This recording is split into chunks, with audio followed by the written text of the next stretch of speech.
Hi there guys, welcome to another tutorial by GemVFX. Gary here. Welcome to the channel that's just passed 1,000 subscribers. Hi, so pleased. It's brilliant. I am grinning from ear to ear. It's not something I suppose it's like everyone thinks, one day maybe 1,000 people will subscribe to me. And when it actually happens, you're kind of like, what? That's amazing. And I'm so chuffed. Thank you so much, everyone who subscribed so far. Anyway, today, what we're going to be doing is we're going to be going back to a previous tutorial in essence, and that is the UVProject tutorial. And that actually has been one of my more popular ones. But in that original one, what we did was we used Fspy, and we worked out a camera angle based on our photograph. We then imported that Fspy scene, which also brings in the picture, into Blender and created a camera at the same time based on the angles that you worked out. You project that, UV project that onto a piece of geometry, and then you basically build the whole geometry up so it matches with the actual image. That's all well and good if you want to look completely realistic. But say you want something that's a bit more stylized, you're probably going to have to paint it yourself, aren't you? Now this is where the UVProject and also we're going to be using Krita 5 come into their own, because it's essentially a reverse of what we did, but we still need to do the UVProject. So as you can see here, I've got this really basic little scene. It's a big sort of mountainy and landscapey sort of thing with some rocks and a couple of little Bedouinish style tent things and some sticks, which I don't know why. It's almost like, what are they? Are they for a fire? Are they meant to be just looking there for fun? I don't know, but they're there. And a long stairway to this kind of like citadel. And that is something which I've put together very quickly just to have something which I could paint. Because what we need to do is, well, let me explain. I've got a camera with here. It's 100 frames, which is just, I'm running it at 24 frames per second. It should be at 25. It doesn't really matter for this. And I've got a camera that just comes up, and it's sort of like, well, this is what we want to be looking at, just that thing up here. But we want to establish the environment around us, because it's this lovely environment. It's great. So that's our camera move. That's locked. I am not changing that. So what do we do in order to say, right, well, I now need to make some kind of projection. I need to take an image that I can project onto this object so that all of it kind of looks like a proper kind of painterly kind of environment, stylized, one would say, almost a bit like Arcane. If you haven't seen Arcane, by the way, on Netflix in the UK at the minute, it is still there and it is incredible. All the animation is done by a company, I believe in France. Quite forgotten the name, but I'm sure I will put up on screen right now. There you go. Anyway, these guys, everyone who works there is like working their butts off to get this beautiful stylized animation and story and characters and environments and everything. And they've probably used a method similar to this, because the environment themselves is very much a hand-painted structural environment, and it is stunning. Not to mention the story is also pretty fantastic. The point here is that this is going to be painted. Now, as you can see on this move, we've got the camera moving up, and you'll see the environment. If I just leave it looping, this environment here where my cursor is, it kind of starts off kind of behind that tent, and then it's revealing itself. So I can't paint something with the tents, and I can then also turn off the sticks maybe, and maybe I'll do the rocks separately, possibly. But then we've got this building, we've got this mountain, so each one of these elements all together, it's going to be a bit of a pain to do all this, isn't it? I mean, I've got to make sure there's enough for me to see. Well, first and foremost, no, it's not a pain. And part of the reason why it's not a pain is because what I've done up here is I put everything. No, he hasn't. I'm going to put those in with the huts. Right, and now I've got everything in collections. So up here in this collection, all I've got is a camera and a light. That's it. The main collection. And then I've got the building, so I can turn that on and off like that. And I've got the huts that I can turn on and off, and the rocks that I can turn on and off, and the land, of course, which I can turn on and off. But there's no point because I want to have that land anyway as one particular thing. And what we're going to do right now is we're going to basically, we need to have a different camera to render shots of our environment, so we can get to see all of it, all of the environment from a particular angle. Doesn't have to be this angle, doesn't have to be this angle at all. In fact, it's not going to be this angle, but it's going to be not too far away from this angle. It's just going to be a little bit higher, looking down more. Because one of the problems we have with this is not all of this can be beautifully textured, but this foreground element here, this land here, if we paint on this and then the camera travels across it or angles down, you start to see it sort of like stretching quite a bit. Whereas if we actually have an angle which is a little bit higher up looking down, we're able to paint something that feels a bit more like it's actually on the landscape. But I don't want something that's too different from what we have here, because as I say, we need to basically make renders that we can take into Krita, paint up, and then project back onto this. So I'm going to take the camera that we've got here, and I'm just going to go Shift D in the area here, and then press Escape. So we've actually got that camera here. Now also, the best thing about this camera is, if I change it onto this camera, where are you, camera? There. If I do this, it's also got the animation on.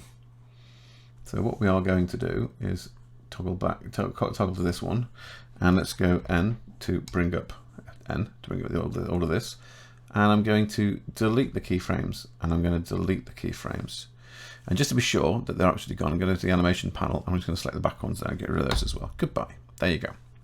So if I now push this forwards, you'll see that our main camera, and I'll call this one, I'll rename this Cam Anim.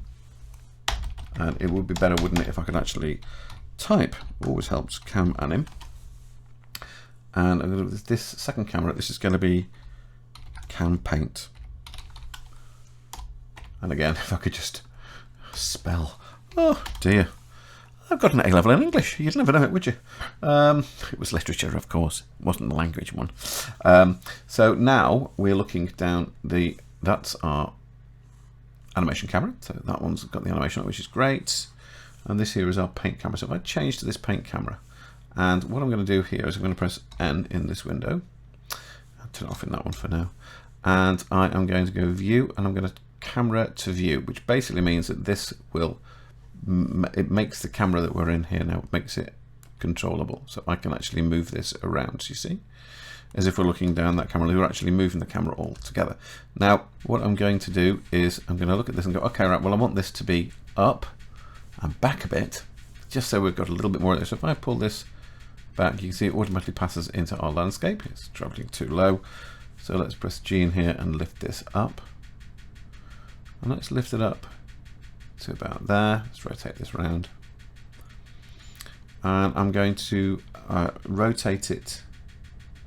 I'm going to rotate it in the X. I think, yes, the X. So let's press RX and then tilt this down. And the problem is now I'm losing our building. So I'm now going to press on this here. I'm going to want to move this locally backwards. And again, bring it back a bit more. I'm going to lift it a tad. Just a little bit. There we go. So now I think I've pretty much got most of the things that are in the anim cam. Let's just go back to the anim cam. So I've got this little patch of land here. If I go into edit mode and I pick, everything's turned off in here, so I can't pick. So there you go. So I've picked that point there. So if I now go back to my other camera, right, so that is there. So I need to be able to see that point. So I'm going to pull this camera back a little bit. There we go. So now, in theory, if I just pull back a little bit more than that, maybe adjust this up. And, oh, there we go. Just to get, come on. There we go. Right, that's probably a bit wider than I would have thought it was going to be, but that's fine. Looking down over this landscape, that's pretty good. And I've also still got all of that in, which is pretty good. And so if I go back to object mode, there we go. And then I toggle between these two cameras. There you go. So now I can see all of this building, which is pretty good. And I can see it's still all there as well. And I've got that view of that land. So I've got a better view of the land, which is great. So we're also going to do something up here with what I refer to here as view layers, but we're going to use them, they're render layers basically, which means you can set things up by messing around with, you can change these and then turn off and on collections, which makes our life a lot easier. You can also set them to be, if if we open up this lovely little filter button, we can click on these as well. Let's put them all in there, might as well for the sake of argument. And this basically is what's called a holdout, which means if I was, in fact, I will show you what it is. Let me do it this way. If I put this in render mode, if I get my rocks here and I click on that, that is now cutting a hole in that environment that's holding out. It's basically just rendering everything but those rocks. Is going to isolate each one of these in a render layer. So I'm going to leave that view layer, and I'm going to add a new view layer, a new one, and I'm going to call this view layer land. And in this view layer that we've got here, see, I've got, it just sits in there with the view layer there, yeah, which is the main one, and land there. So in land, I'm going to turn off the rocks and the huts and the building. Okay. So if I then go here to view layer, I go back here to land, I've got just the land, which is ace. And I'm going to create a new one, and I'm going to do this. I'm going to go copy. I'm going to go copy settings.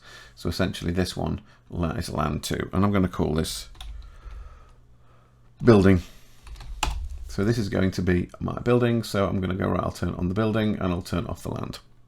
So that gives me all the bits of the building that I want to paint. And I'm going to do another one. And for the sake of argument, I'm going to call this one rocks. Rooks. Let's put an O in there. There we go. And let's turn off the building and the huts and the land. So we've got just the rocks there.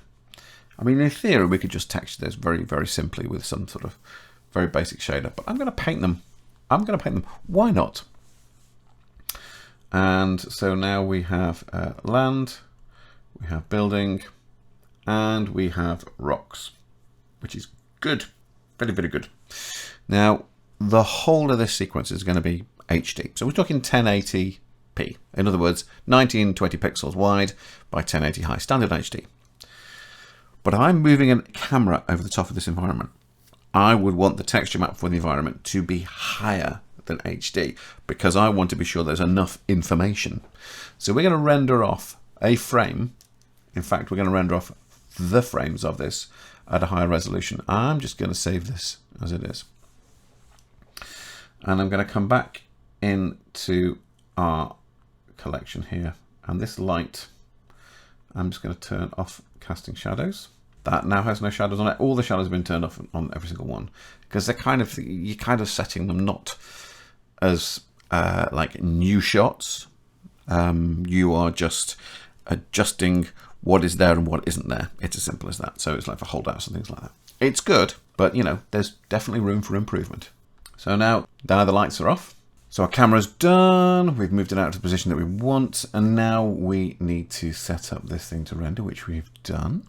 So we've got our buildings. If we're going to change our view layer over to land, it's just the land. If we change this over to the building, it's just the building. If we change this to the rocks, it's just the rocks.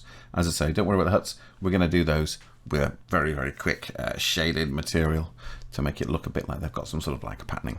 Just a bit of color. Now, obviously, this is our duplicated camera up here in this collection here. The cam paint that it's on, not camera anim, because that's the one we're going to be doing. Rah, rah, rah. Okay, so we're in cam paint. Here we can see this, all we're going to see. And we're going to need to render this, well, higher resolution than the one we're going to render the actual main animation with.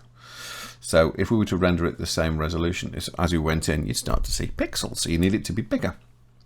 The bigger the picture is, the less chance you're going to see pixels. Now, we're not going to go massive because we're not going to be zooming in too far. And also, I want it to just be a little bit slick, a little bit quicker. So we're going to make this render, that we're going to do this single frame multi-layered EXR render. We want this to be, actually, we just want it to be about double, really, in each direction. That'll be more than enough. So if we go here into our render settings up here, you can see, if I just shift that there. So we could render this with cycles if we want to. We're going to render it with Eevee because we don't need it to be really massively slick, but we need to change the resolution. So just up here at format, if we click on the little format presets, we go here to 4K UHD TV. And that, even though it's actually not proper, it's not UHD, ultra high definition is what UHD stands for. It's not proper 4K, but it's as close as you're going to get to 4K with a nice 16:9 ratio because the numbers are nice. They both end in 0. do like that. So we're gonna render a frame of this because it is our current render camera, because we've got it selected as our render camera here. There it is. Otherwise it's the one that's selected there. So campaign, which, let's have a look. Where are you? Where is camp? There it is. Look at that. All the, blimey, it came back quite a way, didn't it, to get that area. So what we're going to do is we're going to render this. So we're going to go into here. We're going to use Eevee. I'm going to leave on ambient occlusion. I like that. Shall I leave on shadows? I'm going to leave on shadows. Yeah, let's leave on shadows. I think I turned it off in the light. Let's have a little look. No, I didn't. I left it on. Should I leave it on? Should I take it off? On, off. I'm going to turn it off, actually, because I don't necessarily need to have too much shadow information, because in theory, we can put that in afterwards with the actual lights. This is the thing. We're going to color this thing. We're going to give it some depth and some form and a bit of shape, but we're not going to add the shadow. But I don't want to have the shadows. I want the shadows to be done by the lighting. I don't mind a bit of diffuse color and everything and all that being done by paint, but I want to be able to have a little bit more control over the lighting post. So we do that in the render rather than actually in the artwork. So with rendering, obviously we could use cycles, but it's going to take a while. We don't need to do that. What we're probably going to do actually is just render it with Eevee, because at the end of the day we want a base, simple render. We don't want to go to any mad fuss or anything in terms of perfect samples or anything, because the point of this is actually just to have a guide for painting on. So what we'll do is we will now open up our render settings and start messing around with those and kick off a very quick Eevee render. I'm going to save it as an open EXR multi-layer. I'm going to have it full fat because there's only one image, an RGBA. And I will leave that all as overwrite. I'm going to change the folder and I'm going to point it at our tutorial. So let's go down, let's avoid all of those. And we'll go down here to, where are you? Toots. That one. Yeah, there we go. And I'm going to go into images, as you can see there. And where it says view layer PNG, I'm going to type in all layers.exr. There we go, and accept. And so that's now pointing that there. Let's go to our image here. We've got our range set from 1 to 1, so it's just the first frame. And I'm going to go render animation. So it's going to render that first frame, just the first frame. And that is now rendering each bit. You can see it's going dumpy, dumpy, dumpy, dump. And then when it's finished doing that, what we're going to do is we're going to open this image itself in Krita. And I'm going to go over to Krita now. Here we go. Here it is, Krita. Lovely. So I'm going to now open, and it's going to look in the wrong place, of course. We're going to go into here, and I am going to minimize, make this a bit smaller. And we will go into GenVFX, tuts, and down 052. I've done quite a few of these now. And go into images, and here we've got all layers.exr 001.exr. Because if you can overname something, I will do that. And I'm going to go open. And if this works as it should do, which I'm pretty sure it will, when it brings in an EXR in Krita, you beautiful thing, Krita, what it does is it brings in every single layer independently. So if you've got a main viewing layer, that will be the first thing that you see at the top, and everything else will be there as an individual layer. But view layer for some reason on the bottom, I don't know why.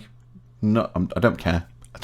But it's all there. And not only is it all there, if you've got like emission and shading elements like AOVs, or if you've got your diffuse and your color and you've got all these elements, yeah, ambient occlusion, the works, if you've set those up to be render layers, they will be in there as an actual layer in its own right. There's a combined layer on top, and then everything else is like dum dum dum dum dum dum dum dum dum.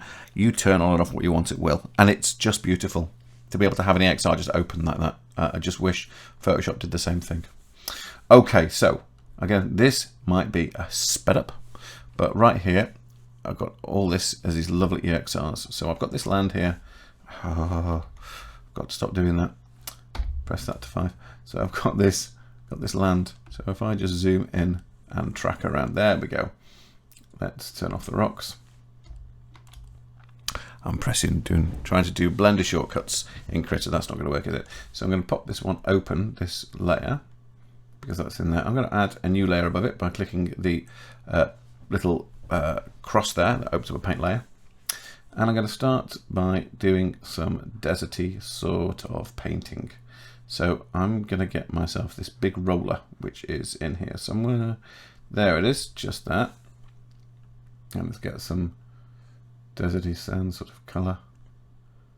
And you can see it here, and I'm just going to paint over this like this.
So here you have our finished painting so far. Now if you look at it, basically it doesn't look like much because we have stuff in there.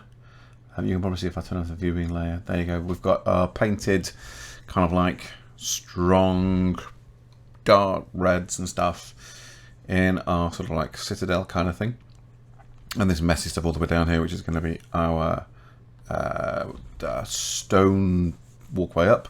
I'm going to turn off the rocks. I'm going to do the rocks actually inside of the scene. Why not? Because I'm going to do the tents, so I might as well. So we've now got our land, and we've got our building, and we've got, well, everything else can pretty much do itself within the shot. So what I'm going to do now very quickly is I'm going to save this. I'm going to save this as a much more sensible name, and I'm going to save it as a KRA file. So that's a Krita file. Let's call it landscape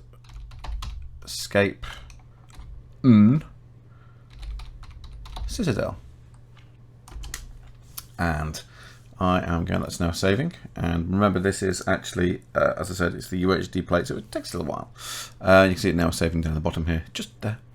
And now once this is saved, I'm going to do this. I'm going to quick into file, I'm going to go export advanced, and in here I'm going to change that down to a PNG.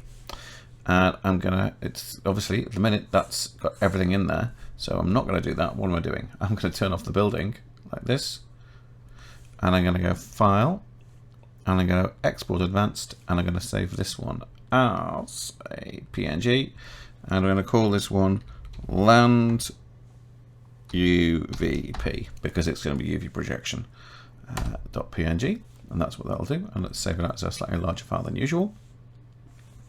And then we're going to turn on the building and turn off the land. Going to file, and we're going to go export advanced, and where we've got land UVP here, we're going to change this to citadel .png. Now it looks like they're saving okay. So that's all that done, and now we're going to come back to here. So here we are back in our scene. As you can very much see, we're now looking straight down still. If I just zoom out of this a bit, we are looking down at the render view because I haven't changed it yet to the scene because looking in the rendering window. Let's go back to, let's go open the shading view. And I'm going to very, very quickly just make sure I'm not actually connected to the camera. Good. Okay, so I can pull out of this, and here is our projection camera. And here is our animation camera. We know all about this. We're going to start applying shaders. So I'm going to pick this object here. Here we go. The land itself. And I want to make sure as well that this camera is locked, so we can't do anything with it. So in this collection, I am going to, let's just pop these on. I want selecting on. I want to make sure that this is not selectable. So I can't select this anymore. That's it. I can't select it, which is as good a way as locking as anything. So let's pick this ground, and I'm going to go new. So it brings up a nice printable BSDF. Lovely. What could you ask for? I'm going to add into this a texture, image texture, and guess what we're going to open? Oh yes, we're going into our images here, and we're going to open, and I'm going to try it with the 16-bit image because in theory it should work. And let's stick them into the base color, and it's going to go, I don't know what I'm doing. This thing's got UVs, but I don't know where anything goes. So let's press Control T. So this has got textural vectors on there, but obviously that is not looking and projecting that in any way because it hasn't got, it's missing a couple of things. It needs a modifier. Remember the process, this from the previous one. We go in here, we go UV project, and we just don't worry about a UV map, and we just say I want it from CamPaint, and there you go, it kind of projects it on. Now don't forget that at the moment the big problem here is the aspect ratio is not correct because it doesn't match up exactly with our setup. So X should be 1.77. There you go. And now that puts it right because we have a 16:9 image. Basically, that's 1.77. In fact, I could be more accurate. Go 1.777. There you go. It just shifts everything slightly again. But now you can see what I mean now about that kind of stretching that you get. Because if we look down this camera, this looks absolutely fine. You can see that looks exactly like our image texture. That's absolutely all lovely, singing, fine, and dandy. But obviously we come out of this and we're looking away from where our camera is, and then of course you start to see that sort of like stretching of paint, because it's stretching along the shape of our landscape from our camera. So let's just go back to the anim cam. So if I just pop anim cam on and press O, let's just go back to animation.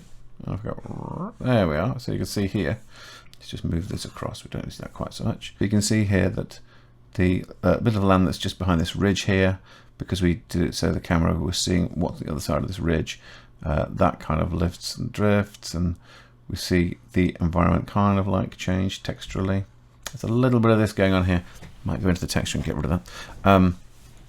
But we are starting to see what I meant by the UV projection of our texture artwork. And you can see here as well, there's like all this sort of like detail work here, which is, you know, it's kind of working. It's not brilliant. I'm not gonna lie and say this is the best thing I've ever seen, but it's more about the practice than it is about the actual look and feel that I'm generating with my rubbishy artwork. Let's do the same thing. Let's get a shading again here, and I'm gonna stick a timeline in here.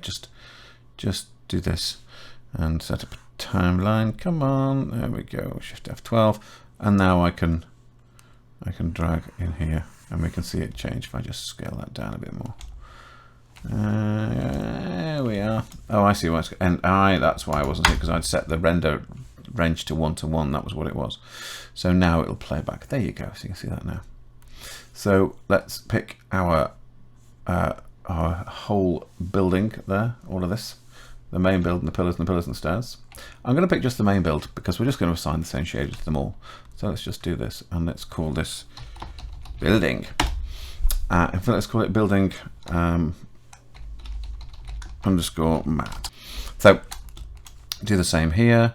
Add a texture. We're going to add image texture like this, and we're going to open, and we're going to point to this the original Citadel one, which is that one. Open that image. Shove that into the base color. And again, the problem is we haven't got on this the UV projector. We do have a modifier. So let's stick on the UV project, set that UV map, go 1.777 and point it at our camera paint. And there you go. It's in there, and it's all in all the little creases and divots and stuff. And let's then assign building material to that. Hi there, it's Gary from the future. I'm speeding through this section because basically I'm doing the same thing, the same process. Put the shader on the object, put the UV project on the object, make the aspect ratio in the X 1.777 to match our image that we rendered out, and also point it at the camera from which we painted it down, the anim paint camera. So all of that stuff is kind of, it's just happening. So I'm just keep on doing that. And then of course, once we've done that, then it's more to the point we are now trying to shade some of the other objects in there, because the land is textured and the building is all textured, and so those yurts need something on them. So I'm doing a bit of texturing there and making them look like quite a glorified cream egg, which is making me just want a cream egg now. Nothing typical there. Listen, I hope you're enjoying this. Thank you so much for being with me as long as you have been. As I said, 1,000 subscribers now. Still can't quite believe it. But if you are enjoying this and you aren't subscribed, give it a go, you know. I mean, you can unsubscribe whenever you want to, but if you really want to have a bit of information about Blender and how to use the process and stuff that you've got available here, if you like and subscribe and hit that little bell icon every week, every time I release a video, it'll drop into your notifications, and then you can decide whether you want to watch it or not. I would be not surprised if you sort of like on one week just went, that's not for me, or I know this already. That's fine. I'm not trying to preach to anybody. I just want everyone to actually enjoy and learn and use some of the best open source software out there in the world. Blender is fantastic. Krita is fantastic. The free version of Resolve, which I'm using to edit this in, is fantastic. Listen, guys, thanks. Anyway, we're about to go back to the main stuff where you'll learn a bit more about some extra stuff in the shading. So, I'm going to be very quiet very soon, just so you can hear me again. Bye. And I'm going to add a dynamic sky. Now, recently, I did a dynamic sky tutorial, and I mentioned in it that it didn't work in Eevee, which was correct, but also inaccurate. Someone pointed out to me that it was wrong. and they were right in relation to what I said because I didn't explain it properly. Dynamic skies do work in Eevee, but what they don't do is have the global illumination that you would get in render cycles. So when I referred to it that way, I was wrong, but I knew what I was trying to get across. So I'm glad I've put it right, and thank you very much for the person who's mentioning it. But what we're going to do here is we're going to add a new dynamic sky. So let's go create, and we go dynamic sky. Remember this whole thing? Creating a sky, a dynamic sky. And then we go up here to where we've got our environment. We change the world to the dynamic world. To the dynamic world. And then if we do this, pop that back there. Now we can see everything. And also I can take this light and I will turn that off. I'm going to set our sky color. No, I'm going to leave it blue. In fact, let's leave it blue. No purple, thank you. And it's the horizon color though. I am going to give it something like that dusty sort of tone. Okay. And the cloud density, well, we can increase it. Should we decrease that? Yeah, a little bit. And I'm going to increase the sun value, but not by that much because that's far too much. 1.1. Okay. And let's work out where the light is coming from. Now, remember what I said about this? If you look underneath the stairs, the light is coming directly from above. Now, we don't want it to come directly from above. We want it to come from one particular side. So I'm going to pull this across here. And as I do that, you'll see the light is now coming from the west of our environment, which is that way, all the way over there. So we want this to come from the east of our environment, and we want to work out what time of the day we're going to make this. So let's keep on going until we get something that feels a bit, is that a little bit too dark maybe? That's not so bad. That's not so bad. Let's just push it a little. No, I've gone too far again. There we go. So we've got a little bit of light on there and stuff. Light on there and stuff. And now we're just going to go into this shader and I'm going to add some more textural stuff. Now what I'm going to do is I'm going to actually utilize what we've got here in our land. So I'm going to add a color. I'm going to add, not a color, sorry. I'm going to add a converter and go RGB to black and white. So I'll put that into there. So if I put this into the color, you'll see what I mean. It makes the whole thing look black and white. I'm going to use this to allow me to just crunch these values a bit as well, just because I want a little more variety in here. So I'm going to add a where is it? A color RGB curve. I'm going to drop that on there. I'm going to bring this down here like that. I'm going to push this up here like this, so we get a bit more contrast, and you can see a bit more of these little lines and stuff in the dents and the dirt. In fact, that works out. I quite like the way that works there, but it's not for the color. Saying that, that really looks nice. No, Gary, stop it. Let's put the color back into there. What I might do actually is copy this color curve. So let's go Shift D and drop that onto there. So we get a bit more. That's better. That is so much better. Oh, I love it when you can do things like this and stuff. But it just brings a bit more variety and feel, a bit more, not variety, a bit more strength into the colors that we've got. And it also feels a little bit more, I don't know, a little bit more random. I really quite like that. So what I've got here in the colors, I'm going to add a vector. I'm going to add a bump vector. I'm going to stick this into the height. I'm going to stick this into the normal, and immediately we'll get all this nasty pixel bumpy stuff. Can you see? Right in front of us, we've got that. So if I change this, because this is remember this is our actual camera.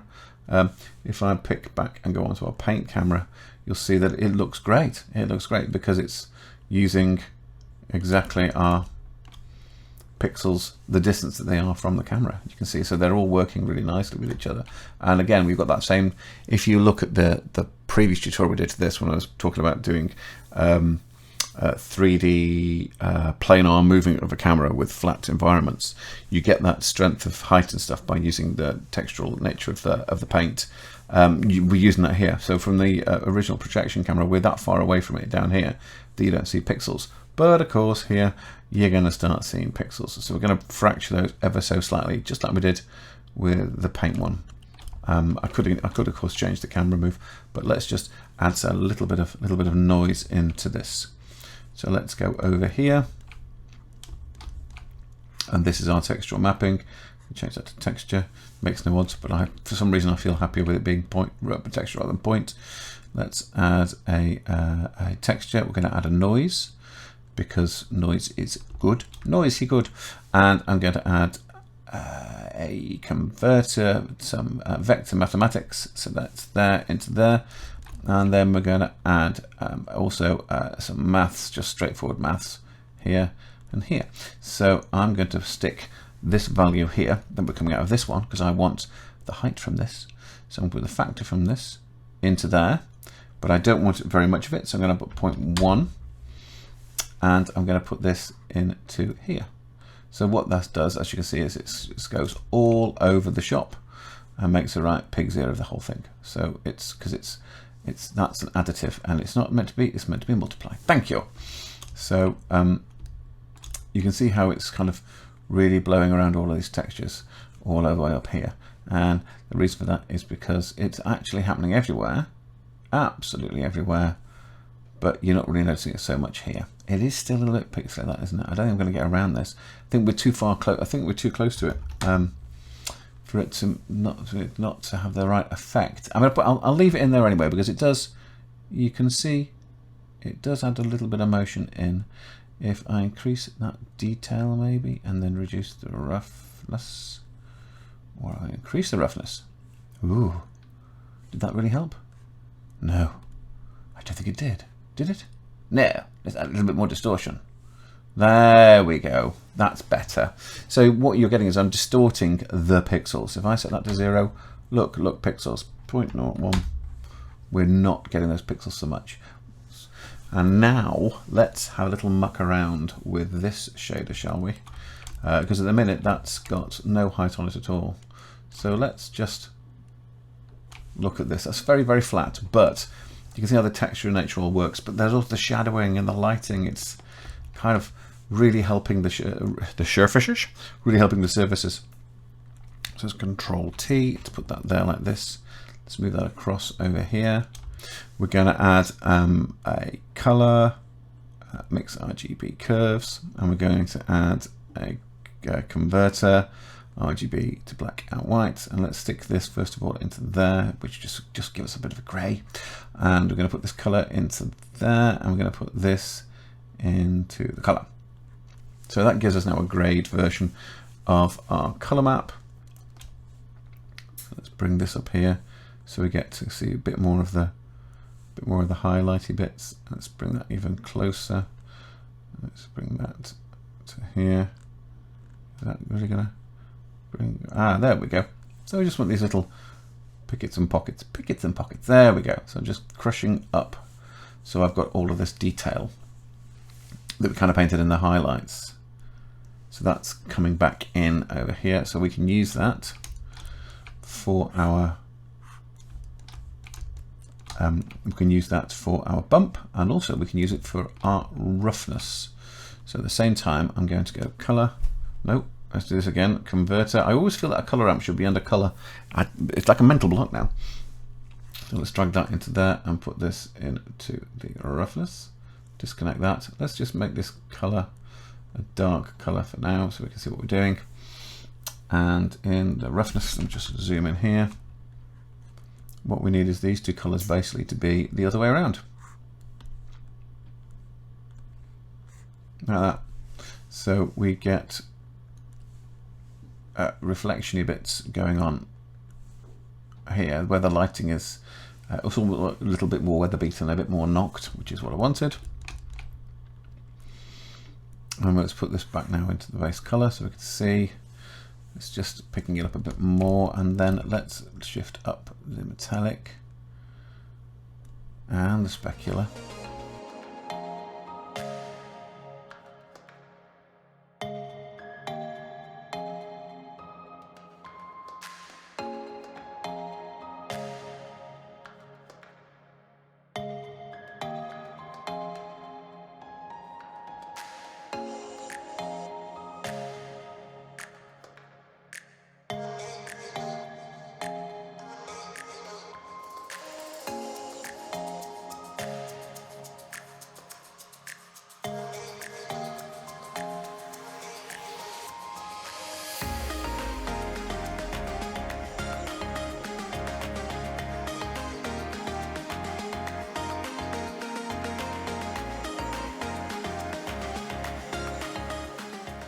So now we've got our environment, and we've got our textures, and we've got our lovely stuff that's required. Less work and time maybe than you'd want to do something eventually, but it's a really good starting point. Anyway, I will obviously I'm going to render this off and stick it on the end, and I'll probably stick it on the front as well, and I might even put some mist in there as well, because heck, why not? I think mist might actually help it a tad. Anyway, take care of yourselves. Don't forget to like and subscribe. I have to say, as I said, the algorithm is now obviously kicking in, because I've got 106 subscribers in the last few days, which did surprise me. I was not expecting that. But my last video has been the biggest viewed one I've had so far in kind of like a week, which has blown me away. But so I'm going to keep on putting these things out. Why not? Thoroughly enjoying you guys enjoying these, and I'm really enjoying making them, as I've said. So listen, like and subscribe, and I will see you next time. Take care.